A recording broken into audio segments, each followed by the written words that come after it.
Setiap orang ingin sukses, saya menawarkan sebuah konsep sukses hidup muda mulia, soleh, berlimpah, manfaat. Bagaimana cara meraihnya? Bagaimana menjadi seorang muda mulia? Saksikan hanya di Inspirasi Muda Mulia.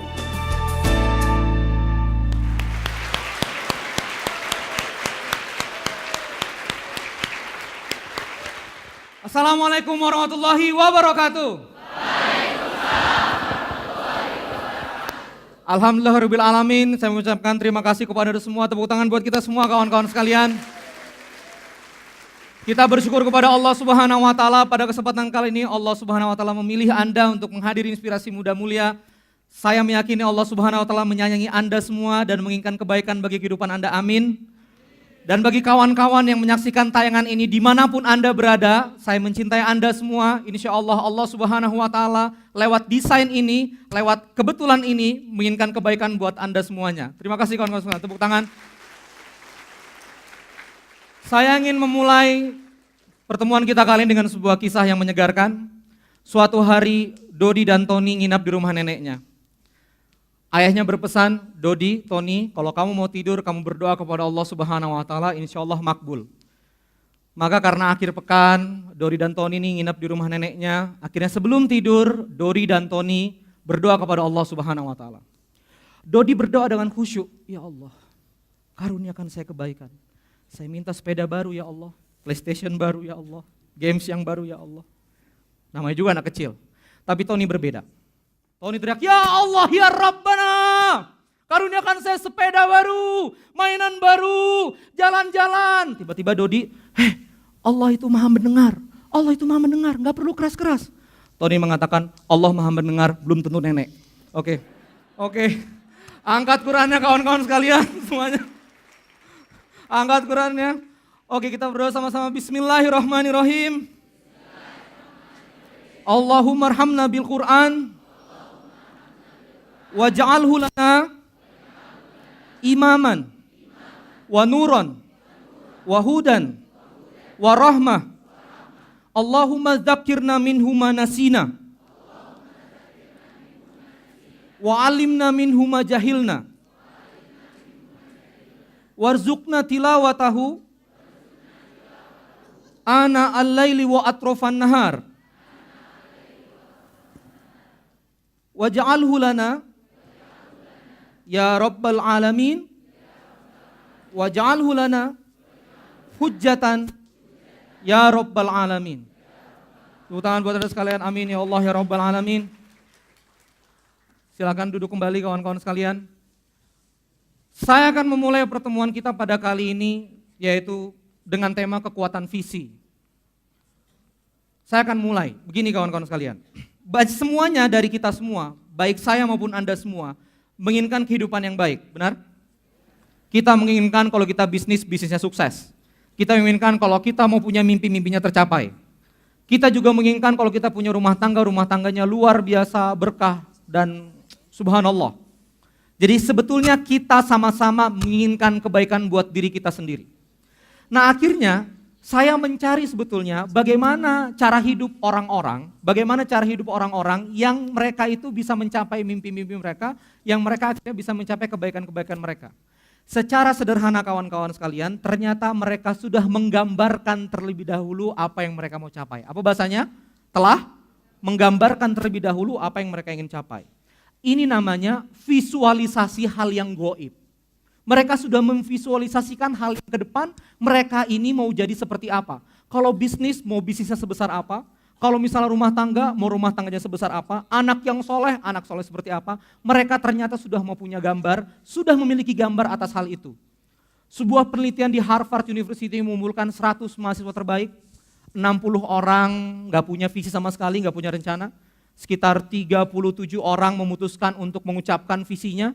Dan hanya 3 orang yang berani menuliskan visi dan target-targetnya. 50 tahun kemudian, orang yang hanya mengucapkan visinya, tapi tidak menuliskannya ternyata memiliki penghasilan 2 kali lebih besar daripada yang tidak memiliki visi. Dan yang lebih hebat lagi, 3 orang yang mencatat target-targetnya ternyata memiliki penghasilan 10 kali lebih besar daripada yang hanya mengucapkannya. Di sini kita bisa melihat betapa kuatnya visi itu kawan-kawan sekalian. Dan saya di sini ingin membahas kenapa visi begitu kuat berpengaruh pada kehidupan kita. Saya mulai chapter yang berikutnya. Begini kawan-kawan sekalian. Secara kita tidak sadari, hal-hal yang nyata dimulai dari hal-hal yang tidak nyata. Sesuatu yang zohir dimulai dari sesuatu yang goib. Bisa diulangi? Sesuatu yang zohir dimulai dari sesuatu yang goib. Percaya sama saya, begini aja. Waktu Anda mau datang ke Inspirasi Muda Mulia, saya yakin bahwa pada awalnya bentuknya hanya rencana, betul? Sekarang siapa yang bisa menggenggam rencana? Mempacking rencana, membungkus rencana. Siapa yang bisa? Rencana ada hal-hal yang goib. Tapi kalau misalnya Anda tidak punya hal yang goib itu, Anda tidak punya rencana, maka Anda nggak akan sampai ke sini. Sederhana. Dan kalau misalnya Anda sekarang ada di gedung pos ini tidak mungkin gedung sebegini hebat itu dibangun dengan ketidaksengajaan. Tiba-tiba yang punya tanah atau yang punya tender di sini PT Pos, kumpulkan semen, kumpulkan batu, mau bangun apa Pak? Nggak usah banyak tanya, kumpulin. Baru dia mikir gitu, bagusnya gimana ya, bagusnya gimana. Gini aja. Tiba-tiba jadi, nggak mungkin. Gedung ini pasti sebelumnya ada di otak arsitek, betul? Ada di otak perancang. Dan itu yang namanya visi. Jadi kenapa visi itu begitu kuat? Karena dia adalah hal yang goib yang mengawali hal yang nyata. Jadi kalau misalnya Anda nggak punya sesuatu, kalau misalnya Anda merasa, Kang Randy, kok saya kelihatannya nggak kemana-mana, Kang? Kok kelihatannya saya ini nggak jadi apa-apa, Kang? Mungkin Anda nggak punya gambar masternya, ngerti maksudnya? Kok rumah saya nggak jadi-jadi, Kang? Mungkin karena nggak ada denahnya. Waktu Anda beli rumah, Anda nggak mungkin beli rumah itu, Pak developer bikinin rumah. Yang gimana Pak? Terserah. Pokoknya harganya segitu. Kamarnya berapa Pak? Terserah. Pokoknya saya percaya sama Anda. Nggak ada. Jadi waktu Anda membeli rumah, Anda melihat gambarnya, Anda melihat kamarnya berapa dan seterusnya, Anda melihat betul-betul dengan detail. Ini yang pertama, kekuatan visi. Kekuatan visi yang kedua kawan-kawan sekalian, mengapa dia begitu kuat? Karena visi ini menentukan arah. Menentukan apa? Anda punya bensin, Anda punya mobil, Anda punya apapun, tapi kalau misalnya Anda nggak punya arah, nyetir juga nggak enak, benar? Ini mirip seperti Anda naik taksi. Anda masuk ke dalam taksi, supirnya nanya, Mas mau kemana? Anda punya uang 100.000, Anda punya waktu. Ingat, Anda punya uang, Anda punya waktu. Begitulah kehidupan. Anda digaji, Anda punya waktu. Hati-hati, ketika Anda nggak punya arah, Anda seperti penumpang taksi ini. Dia masuk, dia punya waktu, dia punya 100.000. Begitu supir taksi nanya, Dek mau kemana? Terserah Pak, saya punya 100.000, saya punya waktu.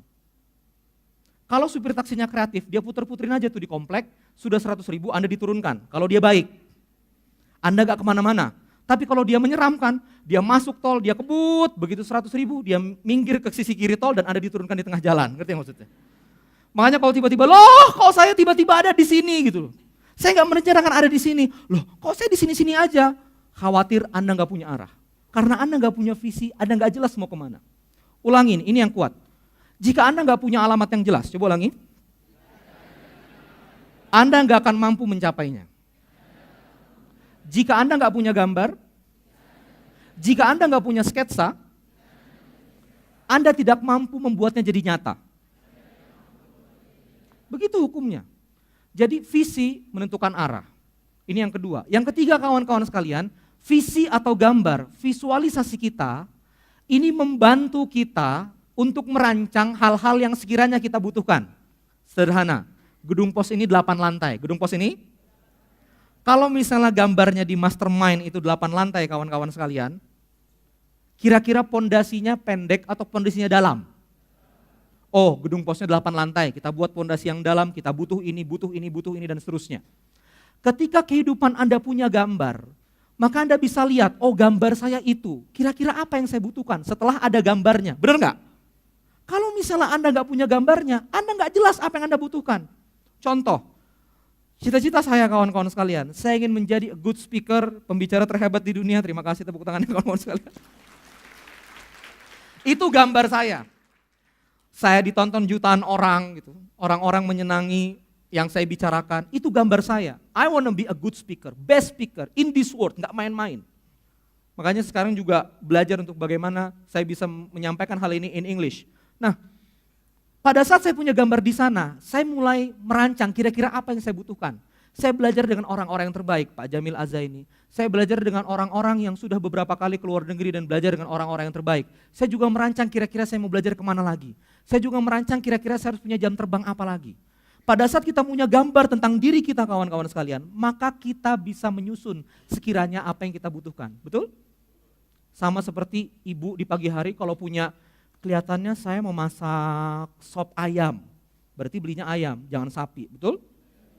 Berarti yang dibutuhkan adalah wortel, kentang gitu. Tiba-tiba ibu beli spaghetti udah gak nyambung, betul? Jadi pada saat kita ingin membuat masakan saja, kita harus punya visualisasi imaji goib. Seperti apa sop ayam yang kita mau masak. Masak aja perlu imaji goib. It's just a little thing in the kitchen. Hanya hal kecil di dapur. Kita perlu imajinasi goib. Nanti seperti apa ya? Ayamnya seksi nggak ya? Ini muternya gimana? Sopnya gimana? Kita harus punya imajinasi. Kira-kira butuh daun mint nggak? Kira-kira nanti ini gini. Itu aja kita butuh imajinasi. Sekedar bikin masakan. So kenapa untuk kehidupan yang begitu luas Anda nggak punya gambar untuk diri Anda sendiri? Jadi sekiranya kawan-kawan sekalian, 3 hal ini akhirnya mentenagai kita untuk berbuat sesuatu. Mentenagai, coba ulangi apa? Mentenagai. Saya ingin masuk ke chapter berikutnya. Apa maksudnya mentenagai kawan-kawan sekalian? Seorang penelitian, sebuah institut, menguji 2 tikus. Menguji 2 tikus. Anda jangan paksa saya untuk bawa tikusnya ke sini, ya. Karena itu menambah kos, oke? Ya. 2 tikus ini kawan-kawan sekalian dicemplungkan di kolam dan dipaksa berenang. Dipaksa berenang. Mungkin begini gayanya. Gitu. Dia dipaksa berenang tikus ini. Satu tikus, yang tikus pertama itu dibiarkan berenang di kolam yang tidak diberi cahaya dan kolamnya itu diplester hitam sehingga dia nggak bisa melihat jalan keluar. Dan di atasnya juga ditutup kain hitam. Tikus yang kedua dibiarkan berenang di kolam yang transparan, akrilik yang transparan, dan dia dibiarkan berenang. Apa yang terjadi kawan-kawan sekalian? Tikus yang pertama kawan-kawan sekalian, yang tidak punya gambar, yang tidak punya visualisasi tentang keselamatan dirinya, yang tidak punya visualisasi tentang bagaimana dia harus keluar, hanya sanggup berenang 3 menit. Anda bisa tebak, tikus kedua bisa bertahan berenang selama berapa lama? Tikus kedua bisa bertahan berenang selama 3 hari. Tepuk tangan buat tikus yang kedua.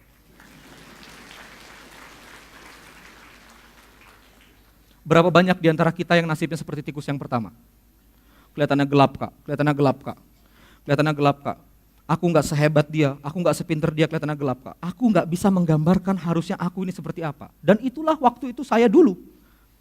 Tahun 2006 saya masuk ke sebuah kampus yang katanya institut terbaik negeri ini, tepuk tangan kawan-kawan sekalian. Setiap ada acara wisudaan di belakang kampus itu, rame.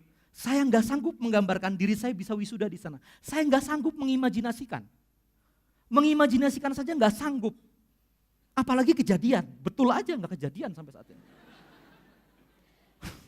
Dan berapa banyak di antara kita yang masih sendiri karena tidak bisa mengimajinasikan dirinya di pelaminan.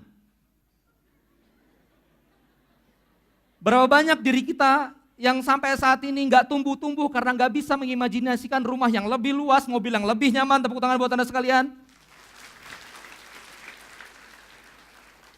Berapa banyak di antara kita yang nggak bisa melakukan imajinasi positif atas hal itu.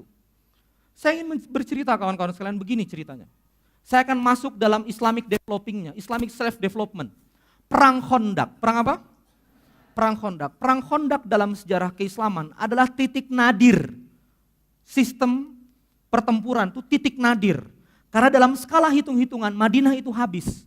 Makanya akhirnya menggali parit. Dinamakan Khandaq. Khandaq itu parit. Usul dari Salman Al-Farisi.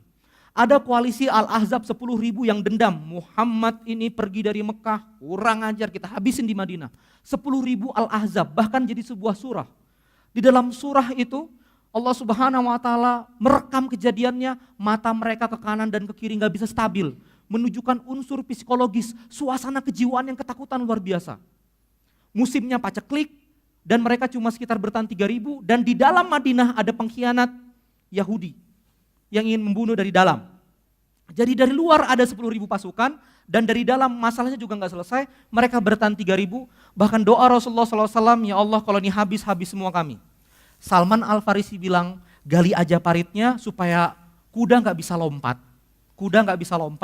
dan kalau misalnya jatuh dia nggak bisa naik. Digalilah sekitar 8 meter dan 5 meter ke bawah. Sekarang kalau misalnya Anda lihat sepanjang jalan tol kira-kira 8 km itu, luar biasa pada saat itu. Nah, yang hebat kawan-kawan sekalian, Saya ingin menggarisbawahi, kaum muslimin pada saat itu berada di titik nadir. Di titik nadir. Hitung-hitungannya pasti kalah. Nasibnya besok belum tentu. Keadaannya gelap luar biasa. Paceklik luar biasa. Pada saat itu ada batu besar kawan-kawan sekalian. Yang tidak bisa dipecahkan oleh sahabat. Sahabat mengatakan, ya Rasulullah ada satu batu besar yang kami nggak bisa pecahkan sama sekali. Help us. Rasulullah SAW mengambil kapak lalu memukulnya. Dar! Keluar percikan api. Di sini kekuatan visi kawan-kawan sekalian. Anda baca hadisnya. Dar! Keluar percikan api. Apa yang Rasulullah katakan? Aku melihat istana San'a di Yaman. Aku melihat Persia. Rasulullah memberikan visi yang luar biasa. Brother, nggak apa-apa kita perang Khandak, besok kita taklukkan Persia, besok kita taklukkan Yaman, besok kita taklukkan Konstantinopel. Aplaus, amin ya robbal alamin. Tepuk tangan buat kawan-kawan sekalian. Visi itu yang menyelamatkan kawan-kawan sekalian. Yang akhirnya Rasulullah bisa berdakwah sampai saat ini. Yang akhirnya bisa menghibur sahabat-sahabat sekalian. Yang bisa menghibur orang-orang di sekitar Rasulullah. Oh gitu ya Rasulullah. Dan pada saat malam hari mereka ngobrol-ngobrol kata Rasulullah, kita akan bebaskan dunia ini. Dan kita akan bebaskan Konstantinopel. Latuftahanal Konstantiniyah. Latuftahanal Konstantiniyah. Kita akan bebaskan Konstantinopel. Saya ingin mulai begini kawan-kawan, sorry rada emosional.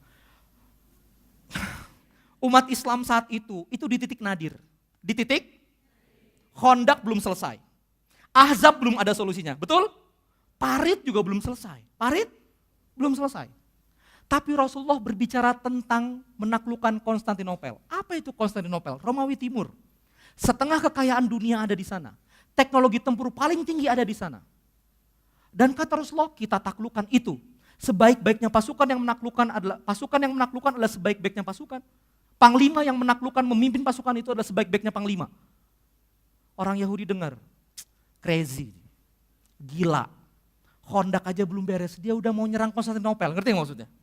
Disinilah kekuatan visi kawan-kawan sekalian. Visi itu tak terbatas pada kapasitas yang ada. Harusnya visi itu yang mentenagai kita. Anda boleh punya hutang sekarang, tapi besok Anda harus berpikir bagaimana caranya membayar hutang teman-teman Anda. Anda sekarang kesulitan, tapi bagaimana besok membantu kesulitan orang yang lain. Anda sekarang kesulitan bangun rumah, tapi visi Anda lebih daripada itu. Anda ingin bangun rumah untuk orang yang lain. Tepuk tangan buat kawan-kawan sekalian.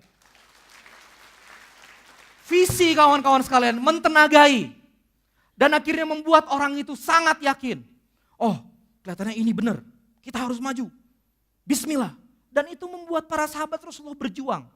Dan itu yang menjadi keyakinan khilafah-khilafah berikutnya. Sampai akhirnya 825 tahun setelahnya Muhammad Al-Fatih bisa menghancurkan Konstantinopel dan masuk ke Konstantinopel. Amin ya Allah ya Rabbal Alamin. Luar biasa. Nah sekarang kawan-kawan sekalian begini. Di antara kita kawan-kawan sekalian, ada yang sekarang sedang dalam kehidupan yang luar biasa hancurnya. Sedang berada di kehidupan yang luar biasa kacaunya. Mungkin ini terjadi karena kita nggak punya visi itu. So berani untuk menggambarkan visi itu. Saya masuk ke bagian terakhir. Oke Kang Randy, saya mau menggambarkan misi tapi bagaimana caranya? Bagaimana caranya? Ini yang pertama. Yang pertama kawan-kawan sekalian coba ulangi. Yang pertama, Anda harus menjauhkan hati Anda dari dosa kawan-kawan sekalian. Rasulullah SAW itu bersih hatinya sehingga dia bisa melihat sesuatu yang baik. Hadisnya kawan-kawan sekalian, ittaqu firasatal mu'min yanzuru binurillah.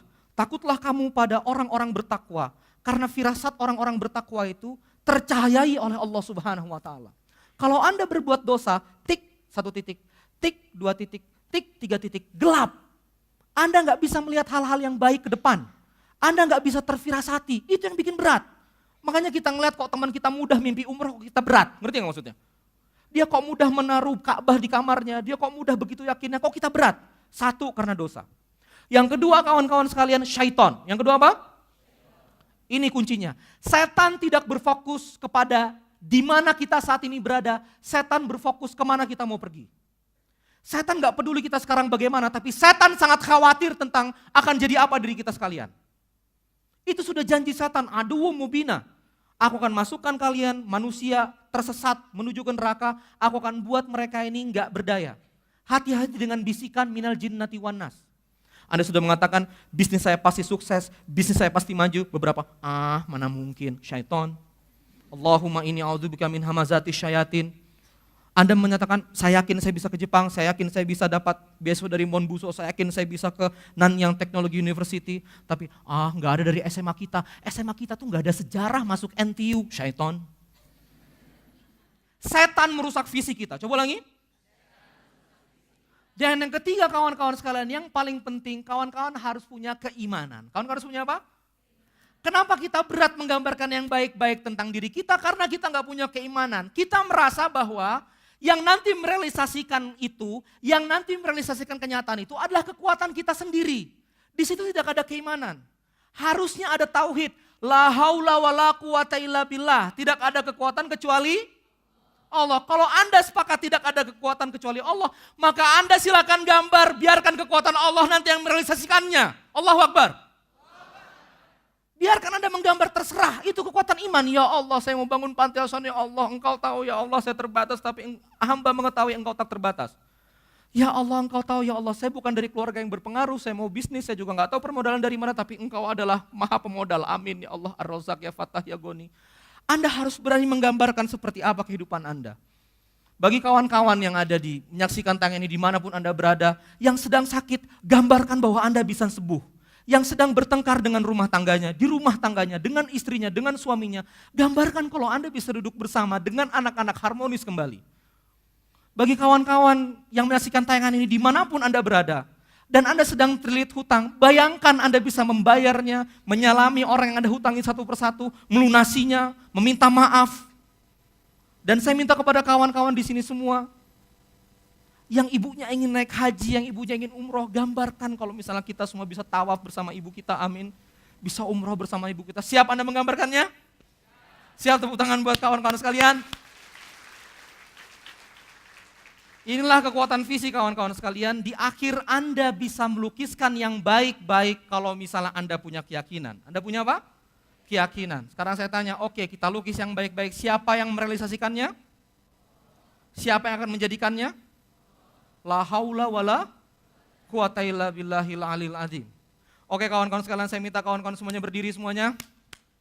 Kita minta mengakhirinya dengan sebuah deklarasi. Siap untuk punya kehidupan lebih baik? Siap untuk menggambarkan kehidupan Anda lebih baik? Siap untuk memiliki visi? Tunjukkan tangannya ke atas, menunjukkan Anda bertauhid kepada Allah Subhanahu wa taala. Bismillahirrahmanirrahim. Allahumma shalli ala Muhammad wa ala ali Muhammad. Allahumma shalli ala Muhammad wa ala ali Muhammad. Ya Allah, hari ini saya Randy Saputra, sebut namanya. Hari ini saya Randy Saputra berjanji padamu akan menggambarkan yang baik-baik di hidupanku. Akan melukiskan hal-hal yang baik di kehidupanku. Mengimajinasikan hal-hal yang baik. Menggambarkan hal-hal yang baik. Ya Allah, ku mimpikan aku membangunkan rumah untuk orang tuaku. Ku gambarkan aku menaikkan haji orang tuaku. Ku gambarkan aku bermanfaat bagi orang lain. Amin ya Allah Rabbal Alamin. Tepuk tangan kawan-kawan sekalian. Amin ya Allah Rabbal Alamin. Tepuk tangan kawan-kawan sekalian. Amin. Terima kasih atas perhatiannya kawan-kawan sekalian. Semoga Allah Subhanahu wa taala mencintai kita semua. Amin. Dan semoga kita semua mampu melukiskan hal-hal yang baik. Sekali lagi, lukiskan hal-hal yang baik. Jangan pernah takut. Jangan sampai Anda membiarkan setan merusak mimpi Anda. Jangan sampai dosa menutupi hati Anda. Lihatlah yang baik di kehidupan Anda. Bahwa Anda bisa mencapainya. Gambarkan, lukiskan, sketsakan kehidupan Anda. Insya Allah kawan-kawan sekalian, kawan-kawan bisa merealisasikannya. Amin ya Allah ya Rabbal Alamin. Pada kawan-kawan pemirsa yang menyaksikan tayangan ini dimanapun Anda berada, setiap orang ingin berbuat baik, dan pada saat berbuat baik, orang butuh inspirasi. Semoga terinspirasi. Wassalamualaikum warahmatullahi wabarakatuh.